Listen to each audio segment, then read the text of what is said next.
Liberating Effect. I'm Michelle Overstreet, CEO at my house, and I'm joined by Rabbi Mendy Greenberg and Isaac Smoldon, our communications director, and we are talking about the book Letters for Life. Yes, we are. Today we're on chapter 11, which is to transcend isolation. If you're just joining us, we're taking this book one chapter at a time, and each podcast corresponds to a chapter. And it's been really fun. We get lots of positive comments and communication about the conversations that we have. And so what did you think, fellas, about this chapter? I think we should start with a blessing. We should start with a blessing. I ran out to my car so that Thank I could you. grab my blessing.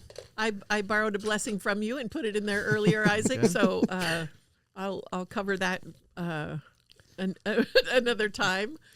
I'm like that guy on the Popeye cartoon where he always says, if you give me a hamburger today, I will pay you tomorrow. What did I think about this chapter? I think that this chapter, I'm working on this other project separate from this about third spaces. There's a really great study that talks about when people have a third space, meaning that your first space is your home, your second space is your work. If you have that third space, whether that is church, whether that is a hobby group, whether that is a AA group or NA group or anything else, Family group. Family, any number of things. If you have that community that you belong to, that you are regularly a part of in your week, in your day, that your risk factors for depression, suicidality, addiction, loneliness, everything decreases drastically. And this chapter really, I think, backs that up. It is right at the start of the chapter that a problem shared is have someone back me up because I left my book in my suitcase. Half consoled. Thank you. Yes. Half consoled. And personal struggles are made exponentially worse when we think we're suffering alone. Yes. Right. Yes. This is so meaningful to me right now because I have a grief group, a small grief group that is part of my space, and we all comment that all of us don't need it every week, but all of us need it at some point, and really comment on how nice it is to have just a place to land and kind of, emotionally barf out all that stuff that sort of is running around in your mind. And I think it is much more difficult to think about managing intense emotions, difficult interpersonal situations, or life in general when you think you're alone. That's right. And I think actually one of the interesting things of that this chapter brings out is even before talking to other people and having other people in your life, the very knowledge that you're not alone, the very knowledge that you know that other people are going through what you're going through, or have gone through what you went through, and it's common, it's normal, it's regular, it's part of the human condition. That itself, even before even going to talk to anybody about it, just by knowing that itself is to some degree comforting. Because so often we, when we're in that space, we think like, no one understands us, no one gets us, this is something that no one has ever experienced before in their life. And we see over here that something that the Rebbe many times tells people is that this is a normal thing. This is, many people go through this, many people have gone through this. And it's not to say that suffering is any less important because other people went through it. It's not to say, I can't see other people be successful. Everyone has to be, in my hard situation like me. But it is to say that we're not alone. Yes. That we don't think this is something that, thousands of years no one ever experienced, and you're the first one that we're picking on. But no, this is something that happens to many. Many go through this. Many have been through it, and many have got out of it and figured out how to weather the storm and move on and have a healthy life. And then comes the next part, which is go and speak to somebody, and how important it is to speak to somebody else and speak over with other people, as Isaac, you mentioned, and Michelle, you mentioned that how having other people in your life, having groups in your life, these are so important to help us carry the weight of the challenges we go through in life. Well, and what you're describing is almost word for word the peer support model.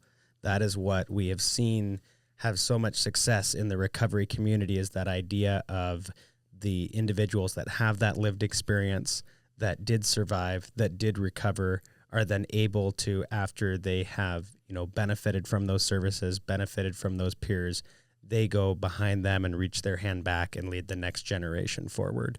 And that model has brought a transformative change to the Mat-Su Valley, our recovery community, our state, and will continue to do so. And there's national recognition for the fact that this concept, these ideas, provide healing, and not just for addiction, but for any of life's ills. Right. It was really interesting. This is one of the last chapters that I read. I went in depth with it when I was traveling with my wife, and I'm sitting there and completely removed from work and from that environment. But the first thing that I thought of was here. Even when I'm thousands of miles away, it ties right back to the work that we do at my house, that other treatment organizations and recovery organizations and AA and NA and those groups have known for years, at this point, that like you said, the simple fact that knowing that there's someone else that has that lived experience, but that survived, that healed, and now is thriving, means that I can do that as well. Right. Yeah. Mm-hmm. And this is to me personally also, but it's a very powerful story here that's written, but it has a very personal touch to me, because it's actually about my wife's grandmother and her great aunt, who's actually, the great aunt is still alive and well. This is a story that's on page 185 on the bottom, about Mrs. Bessie Gorelick, which she's alive and healthy, and she was sent by the Rebbe in the late 50s, together with her husband Rabbi Gorelick, a very famous rabbi, to lead the Jewish community in Milan, Italy. It was a community mainly of survivors from the Holocaust that were there in Italy, and in those days, to send a young American girl, her parents came to America, so she was born in America. She had a very American education, even though she was a Hasidic girl. For her to move out in those years in the late 50s to Milan, Italy, was not a simple thing. And the story goes over here how so what happened was she became pregnant, and I think the first time she was pregnant, and she wrote a letter to the Rebbe. She was, in addition to the physical pain that she was going through, she was also suffering a lot of emotional situations, which I guess she was not aware of at the time that something had happened. And so she wrote a letter to the Rebbe. She knew the Rebbe personally. She met the Rebbe many times. She wrote to the Rebbe a lot. So she wrote a letter to the Rebbe about her situation. And what happened was, where's the letter? Where's the story? So what happened was, she writes a letter to the Rebbe, and she gets a letter back from her older sister, Kenny, who Kenny is my wife's grandmother. And she actually passed away a week before our wedding. Oh. Yeah. And Mrs. Kenny Darren, she was a leading Jewish activist and leader in Pittsburgh, Pennsylvania since the 40s. Wow. Yeah. Her husband is a Holocaust survivor from Poland. So she writes a letter to her sister in Milan, Italy at 2:30 a.m. She writes, "Dear Bess," you see that? Yeah. And she writes to her how there was a special women's conference in the late 50s to be with the Rebbe. And she writes how there was so many people there, she wasn't able to be in his office directly. She only was able to be outside. And finally, after a long time of many people going by and having a personal conversation, audience with the Rebbe, she goes in and speaks to the Rebbe herself. And she says, "The Rebbe spoke to me about you, my sister in Milan." And she says the story that the Rebbe basically tells her, this is common, that women go through their first few months of pregnancy. It's not just a physical time of physical hardship, but it's also a lot of emotional changes. And she should write to her about it and tell her how that's not such a big deal, and with time will go away. And many people go through this, experience this. And then the last piece of advice was that she should speak to somebody else, another woman that has gone through this experience, and speak to her, and that will help her ease the hardship. So this is a very, very personal story that's connected with our family. But yeah, the same idea, that this was something that was very that went across many, many different issues. We also had another example here about someone that suffered from OCD and other things that, again, knowing that this is common, this is normal, this is not out of the ordinary. This happens to many people, and to speak to somebody, find someone that you trust, find a friend, find a mentor that you could express how you're feeling, and that itself, that you could talk to someone over, that will really, really ease a lot of the pain. And there's wisdom from the Rebbe in there as well for being the person that is being that sounding board for, in this case, your wife's great aunt. I think it's really important to highlight that the Rebbe did not write that to it's Bess, right? Yeah. To Bess. He had a woman, a family member, someone with that lived experience right to that person. And sometimes I feel that really personally for me, as someone who does not have a background of addiction or lived experience in homelessness, but working with our clients and the folks that we serve, sometimes there is something that I can address and there's something that I can talk about. And sometimes there's a wisdom in not needing to be the one in the room to solve the problem or to have that conversation. And then again, to lean on your community and your friends and your coworkers and whoever else, whatever situation it may be, to better address the needs of an individual. That's a very good point, and I see that as a rabbi as well. So many times I talk to people and I encourage them that they should inspire others. If it's people in the Jewish community, to inspire other Jewish people to get more involved. And so often the rejection to that is, well, I'm not a rabbi, and I don't have that education. Right. And my answer to that is, that's precisely the reason why you should be doing it. Yes. Because when I come and speak to somebody, they're like, yeah, you get paid to say what you say and do what you do. That's what else are you going to do? Not be a rabbi? I mean,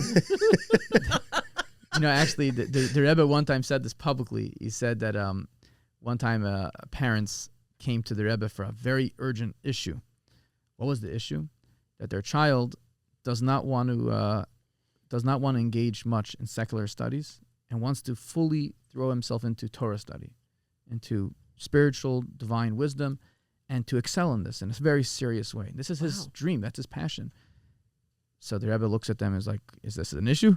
And they're like, yeah, what's going to be with secular studies, with their successful career?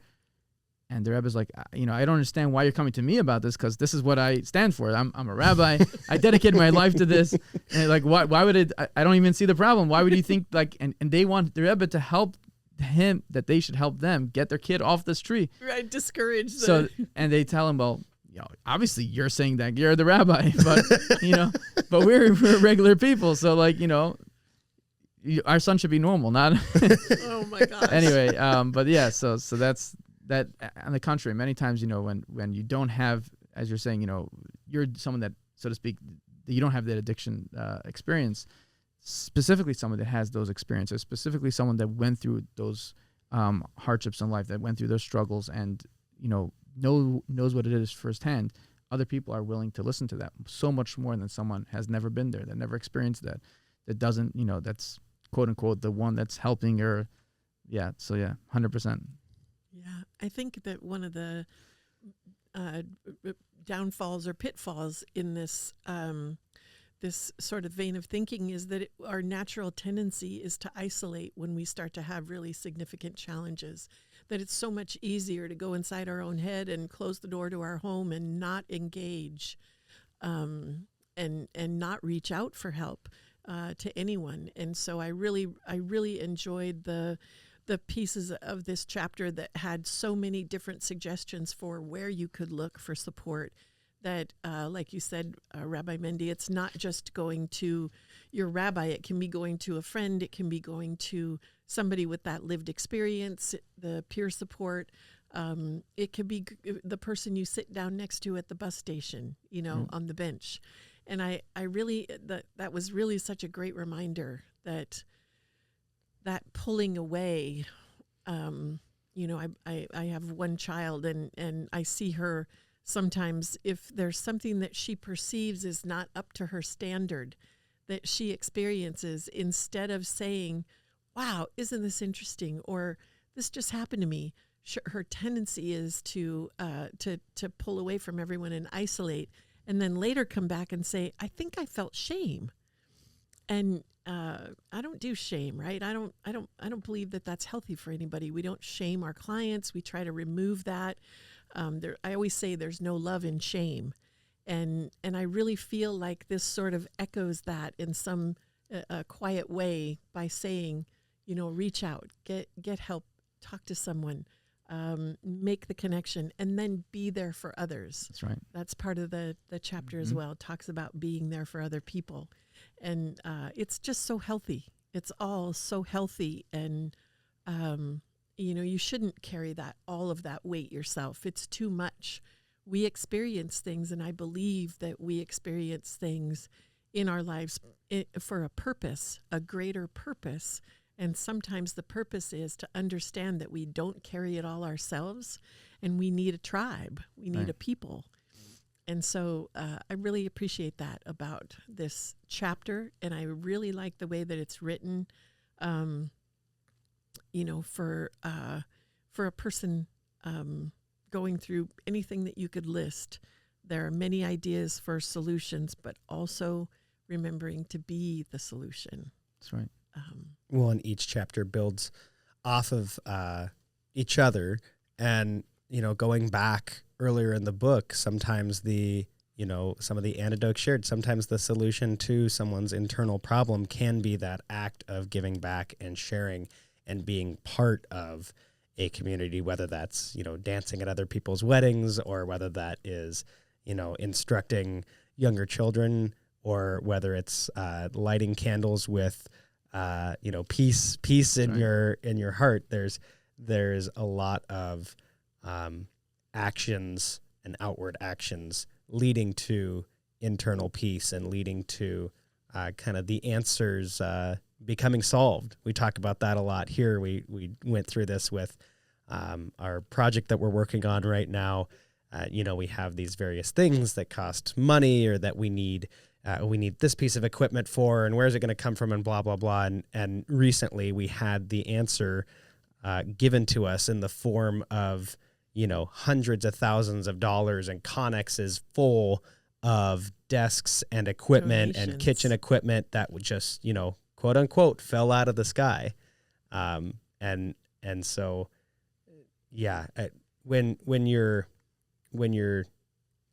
actively searching for the answer and doing what is outlined in these chapters, so often the answer appears, and not always in the way that you would expect. It wasn't, a grant that we had written, or some, business that provided us with all that kitchen equipment. It was from a source that we never would have thought we would have even looked for or asked for. Right. We didn't seek it out. It just came. Right. It appeared. And so but again, to tie it back specifically to this chapter, the reason why we heard about and were given that opportunity is because, in this case, it's our contractor that we're working with, and we were sharing those problems with our contractor.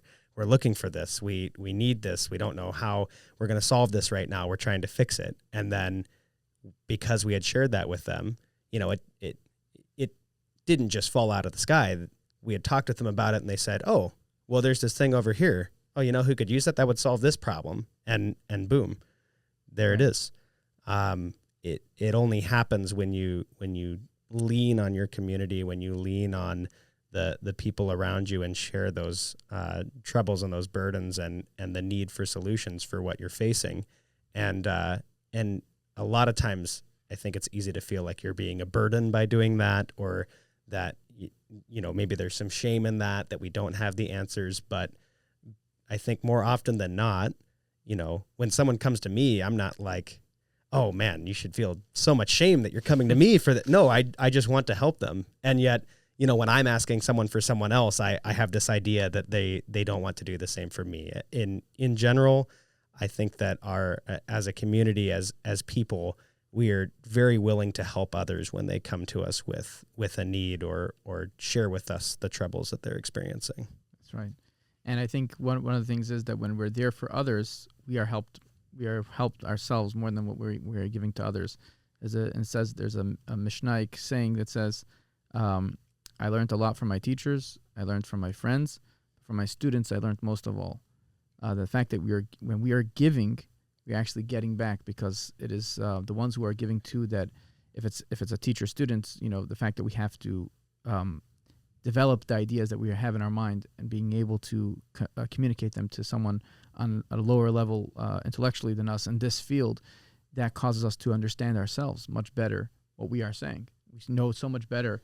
Actually, one time the Rebbe said, he made a campaign that the yeshiva the students who are studying in the Torah schools should go out every Shabbat, every Saturday, and speak, give discourses and speeches about the different teachings. And he one time wrote to somebody that, in addition to the fact that we want them to teach others, there's actually a second concept here, that they should understand the ideas better themselves. That the students that are going to speak, by the fact that they have to prepare something to say, they'll understand themselves and internalize themselves so much better and so much deeper what they are studying for themselves.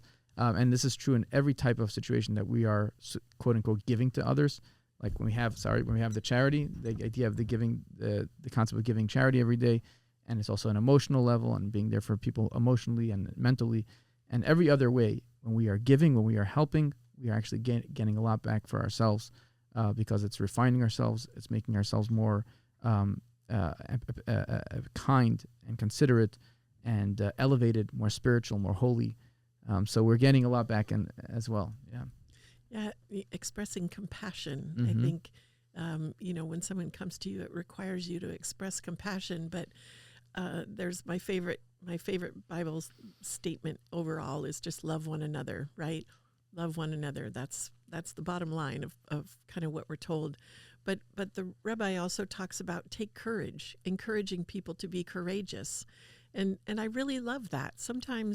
I think sometimes we forget that we can be courageous, that it's okay to be brave in the face of difficult experiences in life, and that sometimes it's easier to be brave with a friend. I think there's a Peanuts cartoon or something about that, but it's easier to have courage when you're with another person. That's right. And so there are some concepts and themes in here that I think are so universally beneficial to individuals, families, and communities that is a fantastic reminder about, values for life and putting some just small concepts into place that make a big difference. And also that courage is not pretending that you know everything and blindly charging forward.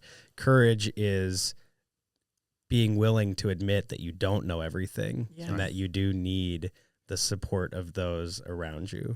And how often today do we see folks have the need to admit that they don't in fact know everything, and that we do need our community around us. Mm-hmm. That's a little self-incriminating for me, but I'll have to deal with that separately with the help of those around me, hopefully. Right, with the help of my spouse and Dr. Richard coming in tomorrow. Maybe that can be the topic of our conversation. There you go. I really have enjoyed I thank you for the invitations over the holidays to some of the events that were happening. I really enjoyed the events and felt like they're incredibly uplifting and Thank you. encouraging, and such a nice group of people. And I think there's things like that happening in the community all the time that the community at large is invited to, but probably I wouldn't have gone if you hadn't invited me, Right. Rabbi Mendy. And so thank you for those invitations and for making me welcome. It was really encouraging, and I enjoyed it so much. And saw a lot of friends there. People that are that I didn't know were part of that community. So again, kind of stepping out and going to be with people. That's right. Even if it isn't for something that is specifically, something specific. It was something just like be there, be around people, I think is very, very valuable. And that was kind of one of the takeaways. There are caring and competent individuals to consult with, but and don't emotionally isolate or, berate yourself, but also go with the group, join in, That's right. be part of the events that are happening. And that's really what a nice way for your community in particular to live that out. Yeah. Very, very encouraging. Yeah, and thank you so much for coming. And I know it inspired people there that you were there and what you said, and speaking about this podcast. It was very nice having you there. Yeah, there's so many people that comment on this podcast. Really, it's odd in a way because we're in here. There's only 4 of us in this room, Right. and I leave here and think, I wonder if anyone really listens. And then when we're out in the community and people are talking to me about it, I'm like, oh, they really are listening. Right. There are pieces that are helpful and encouraging to others. I don't know if we said it on the podcast or off the podcast, but a little while ago, my father told me that a woman went over to him and said, "My doctor listens to your podcast." And my father, for a second, was like, "What podcast? I don't do a podcast." Until he realized probably means me, and it ended up, that I don't know who this doctor is. Someone's listening to our podcast. Somebody is listening. Yeah. Oh, it's wonderful. Yeah. It's wonderful. I think as we kind of wrap up, the last sentence in this I think is so precious, and it says everything in this book hinges on one underlying foundation, without which no growth is possible: the courage to change. Which is the topic of next week. Yes. Mhm. Yes. And I mean, so- next podcast. Yeah. Yes. And so that kind of leads us into Our last chapter, I know. the end of this book. I don't want it to be over. It's been lovely, and I've really enjoyed and found a lot of hope in the both the book and the conversation that we've had. So thank you both. Very Sure. nice. Thank you for giving this opportunity, and I'm sure it's helping many. I know for sure that it's some people are telling me that they always listen to it. They listen to it in the cars. Nice. So yeah, people are definitely listening to it and are getting inspired Very one way or nice. another. And for sure, I'm getting inspired. So Yeah. We want. Do either of you want to add anything as we wrap up? Just that I love these conversations, and I know that even though the next episode will be our last episode with this specific project in this book, that we are already exploring where we can go next and what we can do next. And I appreciate, of course, you, boss, but also Rabbi Mendy, like Michelle said, you and the community that you have here, that you are collaborating with us and have made us a part of it, because it feels really special to have that invitation and to be able to, do our small part just through this process. Yeah. The community is very special. sure, it's our feelings as well, and it's a pleasure and it's an honor to join forces together with you guys to do so much good in the community. Nice. Yeah. Very nice. Well, we'll Okay. carry on. Thank you both for being here and for being part of the conversation in the Liberating Effect. Thank you for listening. The Liberating Effect is recorded at the My House Studios. Ozzy Keener is our editor and producer. Isaac Smoldon is the communications director. Am I forgetting anything? I think that's everything. Okay, And very you're good. the CEO. Until next time, I am the CEO. Until next time, thank you.